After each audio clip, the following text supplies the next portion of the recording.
يعني ايه دولة؟ وهل الدولة بتختلف عن دكتورة النساء؟ وهل دكتورة النساء ممكن تغني عن الدولة؟ طيب ايه هي القيمة الحقيقية للدولة وقت الولادة؟ كل دي أسئلة ممكن أسمعها لما حد يسألني بشتغل ايه وأقول له إني دولة ومدربة ولادة. فأبدأ أشوف النظرات دي كده وأسمع أسئلة من نوعية ايه دولة؟ يعني ايه دولة؟ وايه الفرق بينها وبين دكتورة النساء يعني؟ في الحقيقة إن في اختلاف كبير جدا وجذري ما بين الدولة ودكتورة النساء. دكتورة النساء دورها بيكون طبي علاجي، من تشخيص ومتابعة طبية وتحاليل سونار أدوية تدخلات طبية عند اللزوم وإنقاذ حياة الأم والجنين لو في خطر حقيقي. يعني باختصار الدكتورة بتشوف الولادة كحدث طبي لازم يمر بأمان. أما الدولة فدورها غير طبي تماما، دعم نفسي جسدي عصبي معلوماتي، بتشوف الولادة كتجربة إنسانية وجسدية عميقة محتاجة أمان وإحساس واطمئنان داخلي مش بس بالأجهزة والمونيتور. طيب هل دكتورة النساء ممكن تغني عن الدولة؟ بصراحة لا، وده مش تقليل من الدكتورة أبدا، بالعكس الدكتورة غالبا بيكون تركيزها أكتر على القرارات الطبية، معاها حالات كتير وقتها مع الأم بيكون محدود، ووجودها أثناء الولادة بيكون متقطع.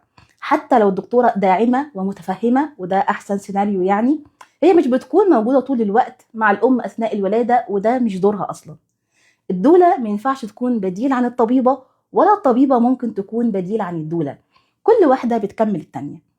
طيب ايه القيمة المضافة الحقيقية للدولة اللي ممكن تقدمها للأم وقت الولادة؟ هنا بقى بيبان أهمية دور الدولة الحقيقي. أولا الدولة بتكون موجودة طول الوقت مع الأم من أول ما الطلق يبدأ لحد بعد الولادة. بتساعد الأم أثناء الولادة إنها تشتغل مع جسمها مش ضده.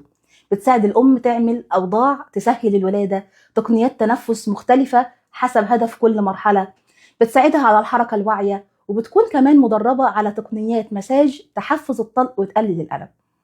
تاني حاجة الدولة بتشتغل على الجهاز العصبي للأم، بتساعد على تهدئة الأم وتقليل خوفها فيقل الأدرينالين وهو هرمون الخوف والقلق اللي ممكن يعطل الولادة أو يوقفها خالص، وبتزود الأكسيتوسين وهو هرمون الولادة أو الهرمون المسؤول عن تقدم الولادة.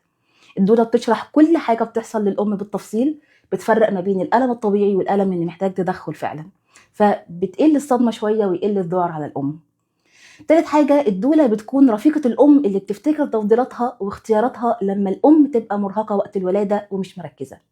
وده مش كلام نظري ولا رفاهية زايدة، الدراسات أثبتت إن وجود الدولة مرتبط ارتباط وثيق بولادات طبيعية أكتر، تدخلات أقل، رضا أعلى عن تجربة الولادة كلها حتى لو حصل فيها تدخلات، وصدمات نفسية أقل بعد الولادة.